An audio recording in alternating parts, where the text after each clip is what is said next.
Okay, so our topic is euthanasia, and our proposition is terminally ill patients should have a right to physician-assisted euthanasia. And the definition of euthanasia is the practice of ending life in a painless manner. And that's like injecting them with like medication that will ultimately put them to sleep.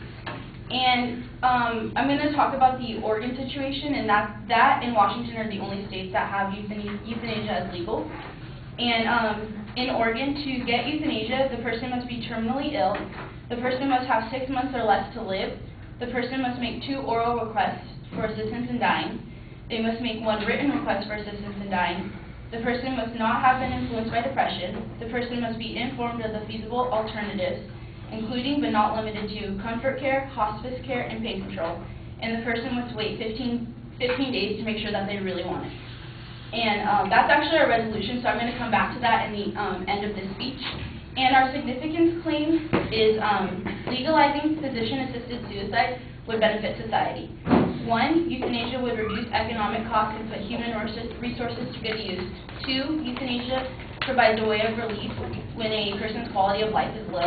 And 3, euthanasia enhances personal freedom.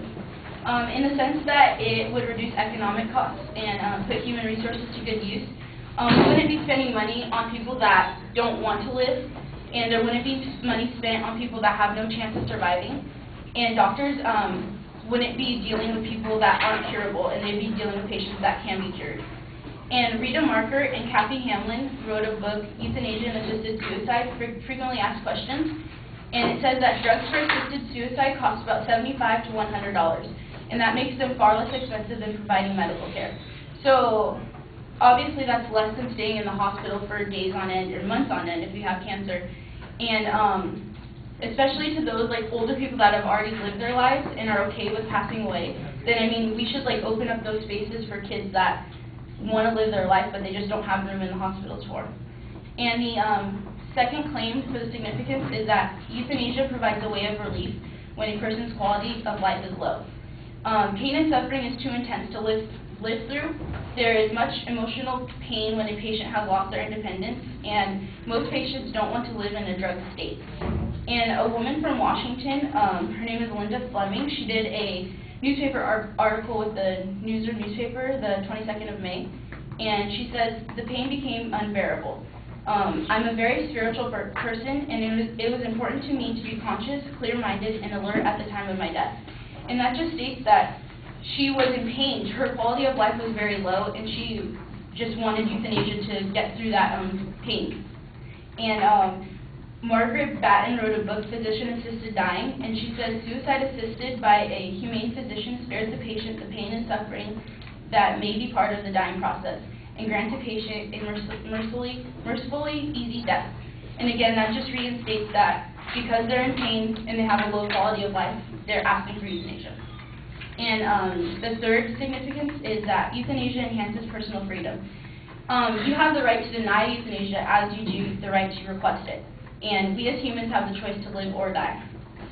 And these are two like religious aspects of it, because a lot of people think that euthanasia, they're not religious because they like want to die because God's not taking their life. They're taking their life. But these are two quotes that I got from like religious aspects.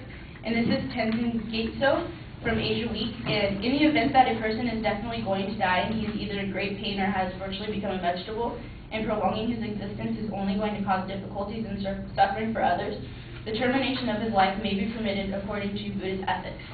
And John Spong says, he writes for Religious Tolerance, which is an organization, and he says that the right to a good death is a basic human freedom.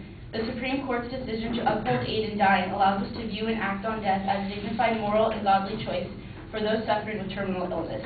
So again, that's just to like get an idea that there are like religious aspects or religious groups that are behind this idea. And my inherency claim is that euthanasia being illegal is harming patients. Patients are forced to live in physical pain, and patients are forced to live against their own will. And from an article titled Prolonged Dying, says 70 to 80% of us will die from something we have for months or even years.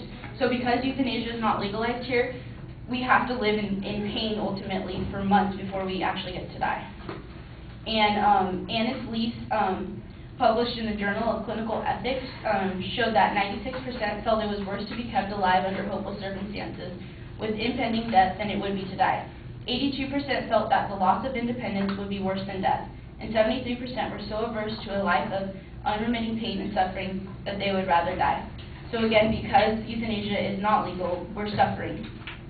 And solvency claim is there's previous experience with euthanasia, and in other countries it actually is legal, and they're benefiting from it. They're still running. They're still a good country.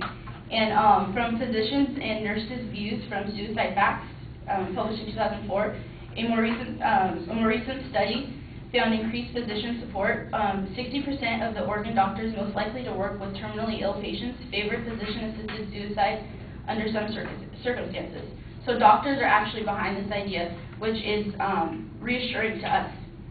And the Columbia Encyclopedia says that as of 2008, some forms of euthanasia are legal in Belgium, euthanasia in the law, Luxembourg, the Netherlands, Switzerland, the U.S. states of Oregon and Washington, and Thailand. Euthanasia may be conducted with consent or without consent. So again, that's just backing the idea that countries are running with euthanasia being a law. And so our plan of action would be to legalize euthanasia, and just as like Oregon and Washington did. So to restate what they did, euthanasia would be legal to those that are terminally ill. The person has 6 months or less to live. The person must make 2 oral requests for assistance in dying. The person must make 1 written request for assistance in dying. The person must not be influenced by depression. The person must be informed of the feasible alternatives, and the person must wait for 15 days.